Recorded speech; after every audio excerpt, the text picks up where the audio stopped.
Comrades, members of the various SA governments, dear participants in the first sleep of SA heads of state, good morning. It was a great pleasure and an honor to be here today.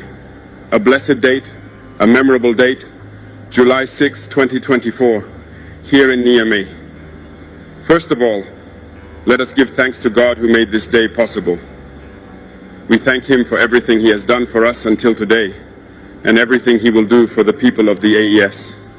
Please allow me also to pay tribute to the Nigerian people, these people who have suffered so much since the advent of the CNSP, and who continue to remain standing. Thank you to the Nigerians who gave us a warm welcome yesterday when we set foot on the soil of our homeland here.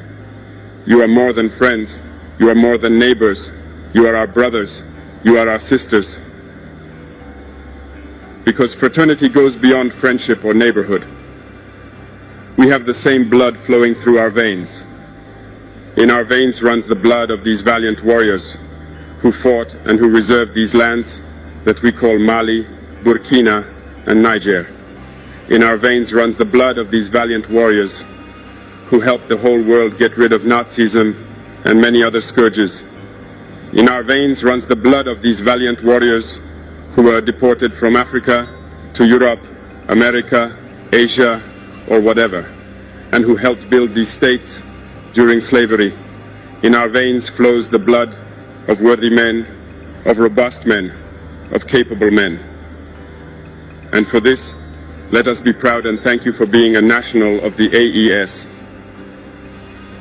Africa, this continent which has suffered so much and which continues to suffer because of the imperialists. These imperialists have only one cliché in mind: Africa is the empire of slaves. This is how they see Africa. For them, Africans belong to them. Our land belongs to them. Our basements belong to them.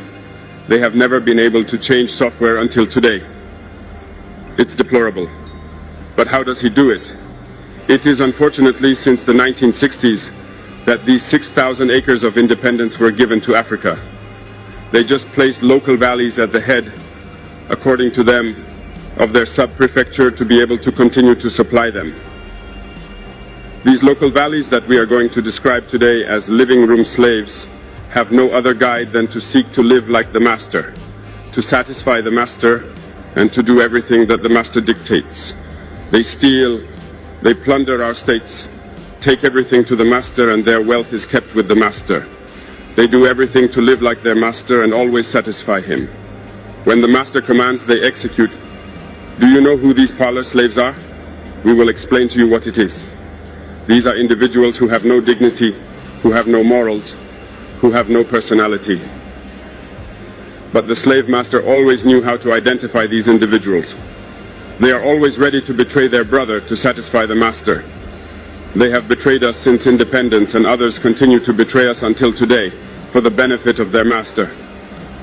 These individuals always continue against all odds to plunder Africa, to help the master to plunder Africa.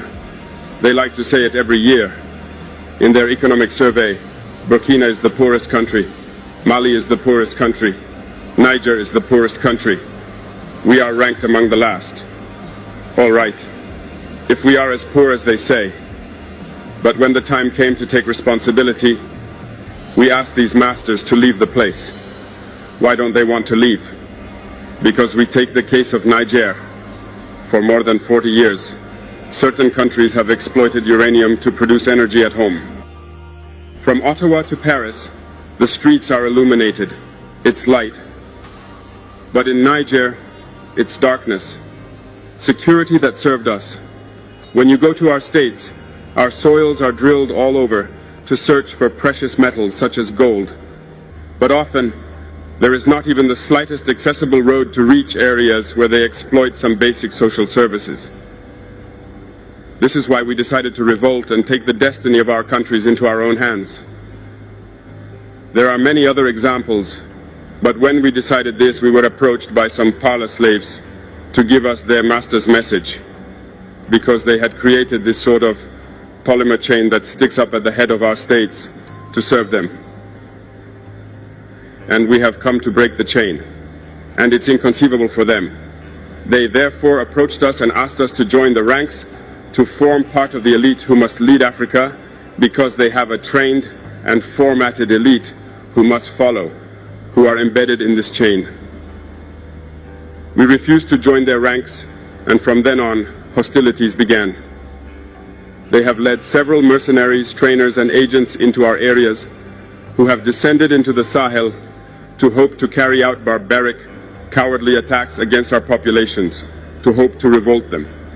In addition to these attacks on the ground, communicational attacks, manipulation, disinformation, etc., are full in their souls. But the people of the Sahel have understood, and we will never be able to manipulate them again. They know where they come from, they know what they are doing, and they know where they are going. We are not going to allow this anymore. People are awake, and people are fighting today, not for ourselves, but for generations to come. And thank you all for the fight that is being fought. It never makes us cry. We are not going to tremble. We will face. We will fight for real independence, for our freedom. Because to scare the people of the AES, these individuals only have 3 terms in their mouths: democracy, freedom, human rights. Of course, their local values are only elected in a democratic process, free and transparent to, according to them, their values.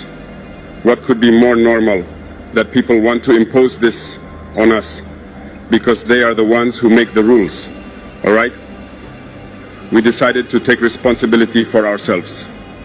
This is why on May 26, 2023, when Niger decided to turn the page, the slaves of Salon and their masters mounted the high horse. They put their local values forward and decided to wage war against the Nigerian people.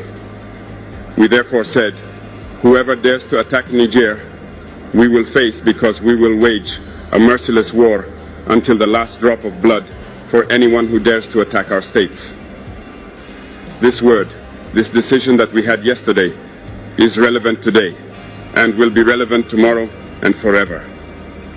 Thus, the AES was born on September 16, 2023, in a mutual defense architecture.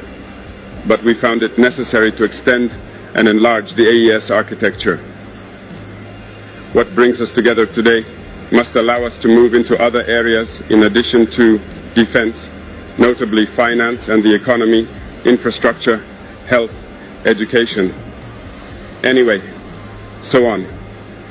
I therefore hope that this moment will be a story for us that we will write for the AES, but especially for Africa and for the whole world. May God enlighten each and every one of us.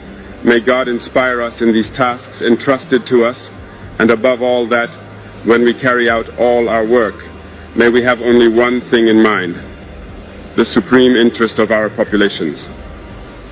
On this, we pray once again to the good God that He accompanies us all in our various tasks, that He protects our fighters who, thanks to them, allow us to sit here and exchange around the future of our states. So be grateful once again, Nigerian people. Be united and united. People of the AES, thanks.